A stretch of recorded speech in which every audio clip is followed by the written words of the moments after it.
Hello everyone, here we have a vinyl and CD finds of all kinds. Haven't made one of these in a while because of the pandemic, haven't been to the store, but now the stores are opening, record stores, and I've been able to go in there and browse, and I picked up a few things that I will share with you now. Okay, look at these here. The Hit Kit. I got one in bluish and one in greenish. And what these were from 1962, and back in those days, I guess you could carry your 45 RPM singles around with you, maybe to your friend's house to play them.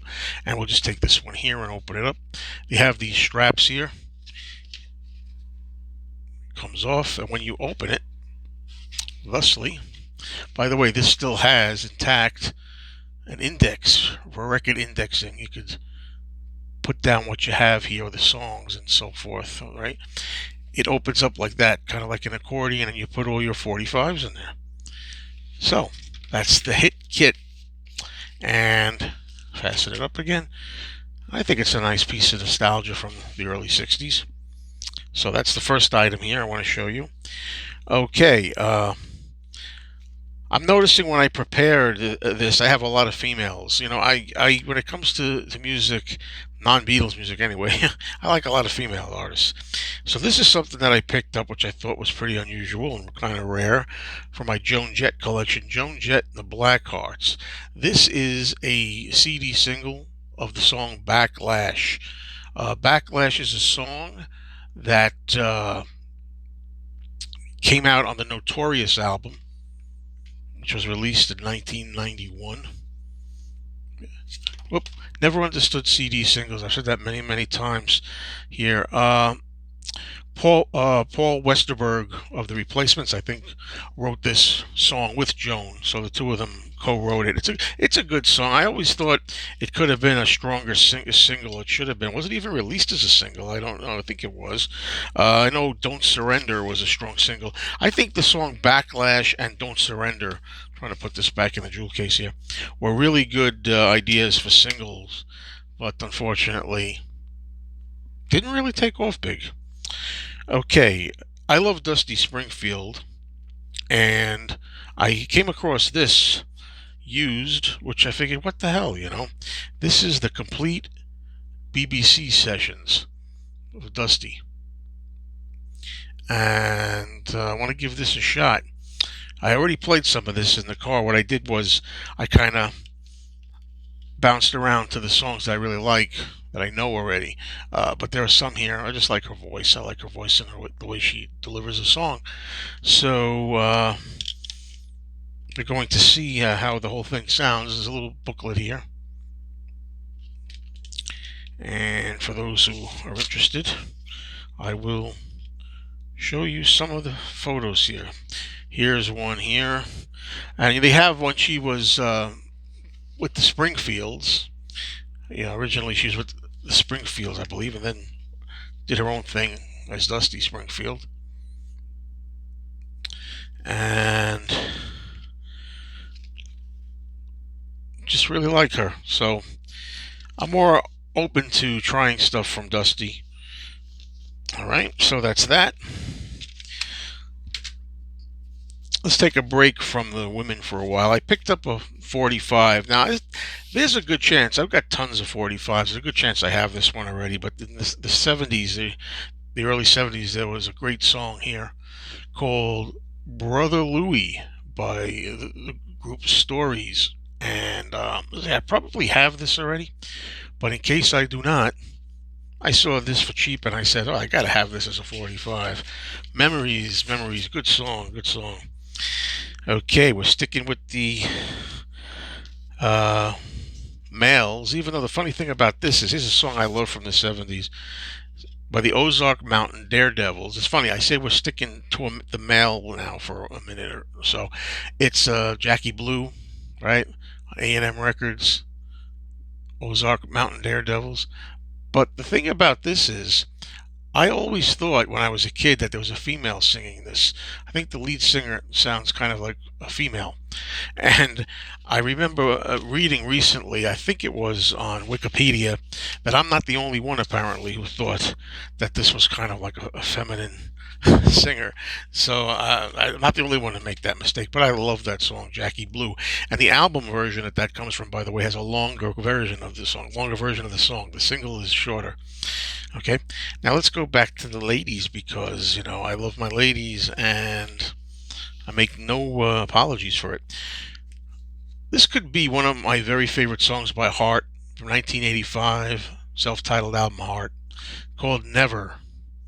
Could very well be my favorite Heart song, but that's hard to say. There are so many of them that I like.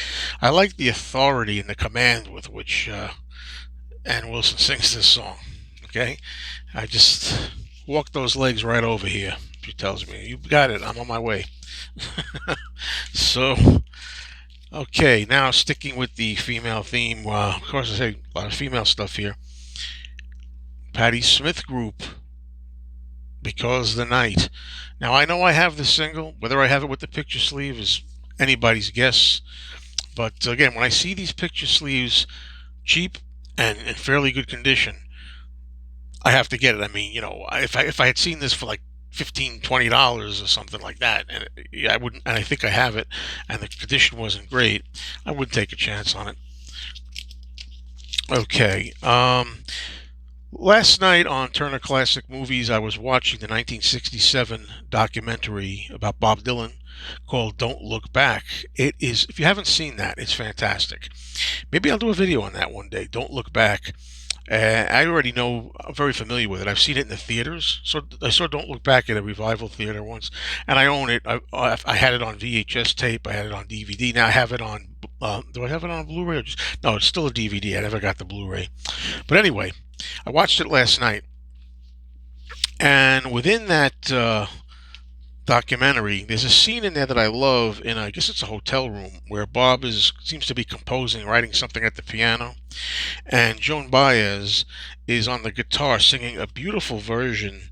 I think it's Percy's song, and it has those lyrics, "Turn, turn away." To me, her voice sounds angelic. It sounds like from heaven. It sounds gorgeous. I absolutely love the voice, and I said, I haven't given Joan Baez enough time, so I'm going to buy some Joan Baez stuff. And they got this for $1. It's an easy album to come by. It's her first album on Vanguard. Joan Baez. I think I've even had this before, but never really followed through with it at the time for $1. And this is in great shape. I don't know enough yet to know if this is a first press. You could tell me. I'm thinking it might not be because it's on orange.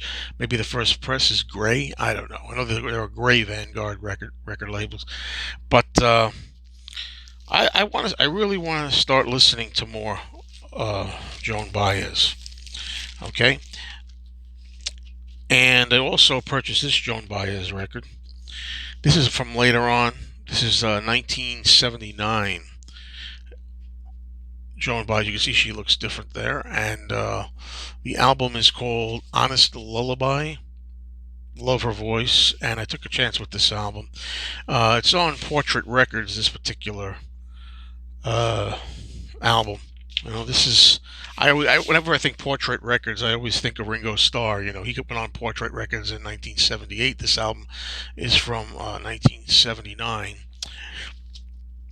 There's a song on here that I played. I was at my record store and I played a few songs off this. I haven't heard the whole thing, but I should save this for one of my first time spins videos when I really want to tell you my first impression. But seriously, uh, there's a version of "Let Your Love Flow" on here. You know the song "Let Your Love Flow"? Who did that? Is it the Bellamy Brothers? Uh, it's weird to hear Joan Baez do it, but I liked it. And a song here that I really liked a lot, "No Woman, No Cry," which I heard was Bob Marley. I didn't know. "No Woman, No Cry." I like that very much, and I gave the few more songs a listen, but let's see how I do with this. By the way, for what it's worth, for those who like this sort of thing, this is a for promotion only album. Oh, sale is unlawful. Come and get me. No, what can I tell you? All right, so, okay, last up is this album that I wanted in good condition. I've seen it around, but not in this good shape. This is pretty good shape. Peter and Gordon, A World Without Love, the Lennon and McCartney song that gave them a hit. Lennon and McCartney wrote it. I always thought they should have recorded it. I love the song, A World Without Love. And it's on Capitol Records. And it's in very, very decent shape, actually. Okay? As good as it can translate on a video, it is in good shape. Capitol. All right, everybody, that's it. Thank you all for watching. Take care. Talk soon.